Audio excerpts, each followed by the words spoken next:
Hey guys, Kappa FPV here, and today I got a new product that just came out. If you ever used the RunCam Eagle, you know what I'm talking about. This has like one of the best picture qualities on the market for an FPV camera, and they came out with the Eagle 2, and actually there's an Eagle 2 version 2, or an Eagle Pro, or Eagle 2 Pro or something now. So you know these cameras are awesome. Most of the quads though nowadays can't fit a camera like this. You need to, run a camera this size. But they somehow managed to make the awesomeness out of this fit into this size. And now we have the Eagle Micro. Putting it next to the Arrow, you can see the size difference. It's not very much. It has the original size lens, side-by-side board comparison. Sorry, it's just a little bit further. If you line them up bolt to bolt, it's hardly noticeable. So this came out not too long ago as well. It's the Babyhawk R, and although it's pretty good, there's no way this is going to hold a GoPro. And the only way we can get footage from it is to use the DVR in our goggles. So I've already upgraded the 2.5-inch arms and 2.5-inch props, upgraded my antenna. The next step is to upgrade and put this Eagle in this Babyhawk. Now, I believe it's going to fit with maybe just slight modifications with a Dremel, but I think it's going to make a world of difference. Okay, so what we're going to need to switch this camera over to this camera is we're going to need like a knife or something, a 1.5mm Allen. I have a Dremel with just an old sanding bit on there, and I have, a couple other random smaller bits that I'm going to try to use on the Dremel. Over here you can see the original RunCam Eagles with the Arrow, and the new RunCam Eagle and the floss. Thing looks sick. Alright, let me move that out of the way. So what we got to do with this is unscrew these side bolts.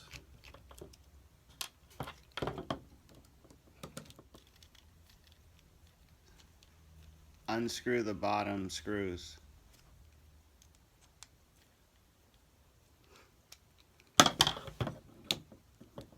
Pull off that and disconnect the antenna.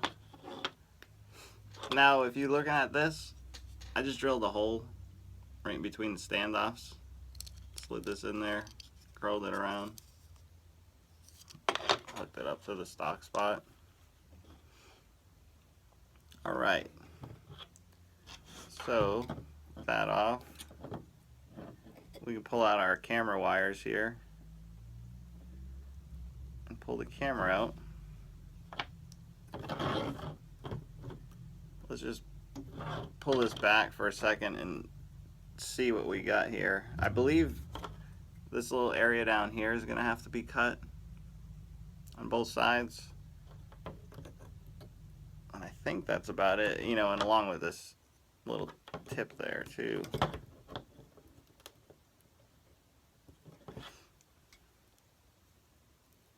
Because with that camera, or with that piece on there, it kind of doesn't let the camera sit too far down, so it'll still be a pretty harsh angle, which sometimes you want to fly slower, depending on where you are. That might be a little bit too fast.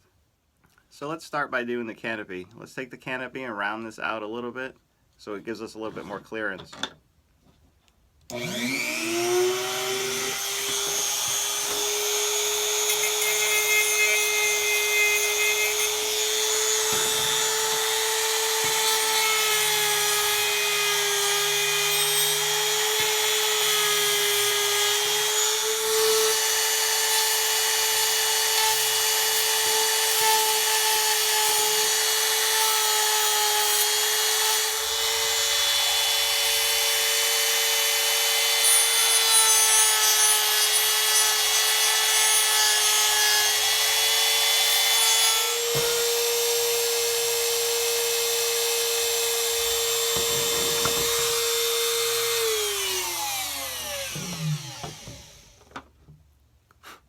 Okay, so doing that,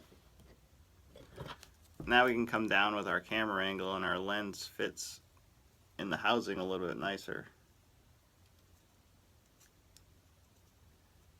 I still may want to trim down a little bit more here, but doing that, it fit everything in there a lot better. I don't know if you can see the bottom there. That's just kind of eyeballing it. Came out pretty good. Okay, yeah, so after looking at it, we're gonna have to oblong the holes just a little bit here. They just don't reach. The plate bottoms out on the inside in here. So we'll just make these holes a little bit taller.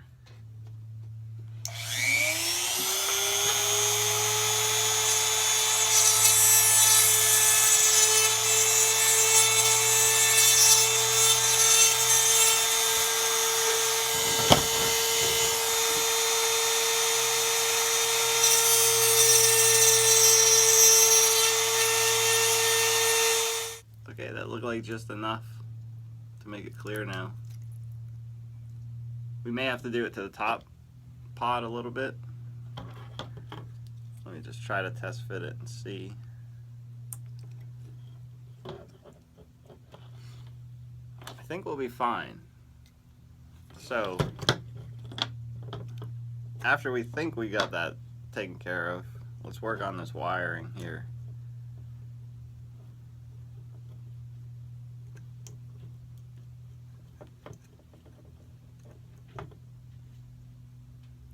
So what we're going to want to do is pick up on this little tab right here. Just a little bit and slide this wire out.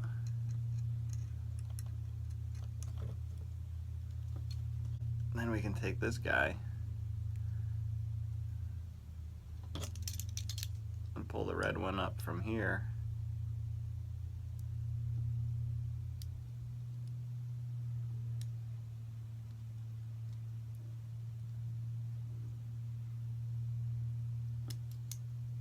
Slide this one out. Make sure not to pull that up too hard. And we can slide in our red one in here.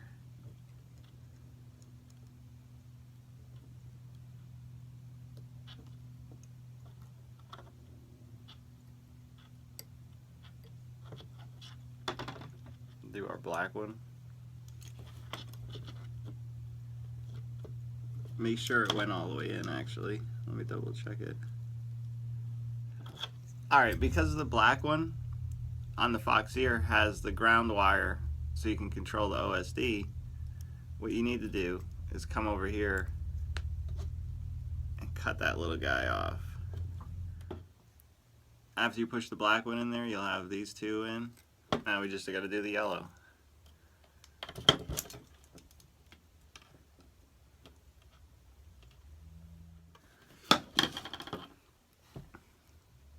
Now we're all wired up, ready to go. So let's take our camera, plug it in.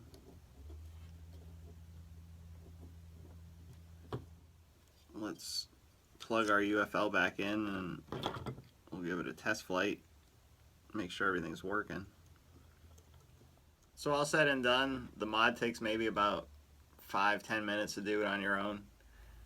You know, doing it for the video, it's going to take a little bit longer, but it looks good. Now we're going to go out there and fly it. So the packs I'm using in my Babyhawk are the Chnl line 650. The mini stars, they're a pretty good pack. They're a good weight, you know, for this Babyhawk, especially with these props. We could probably go to maybe 850 and, you know, wouldn't really feel any difference. If you want to see a comparison video of the two cameras before and after, check out my other videos. I'll be uploading one soon. If you think this is a good mod to do, let me know in the comments section. Also, if there's something I haven't done that you think I should do, let me know in the comment section. I know I'm going to move the capacitor soon, but it hasn't given me a problem yet. If this video helped you, like and subscribe, and be sure to check out some more.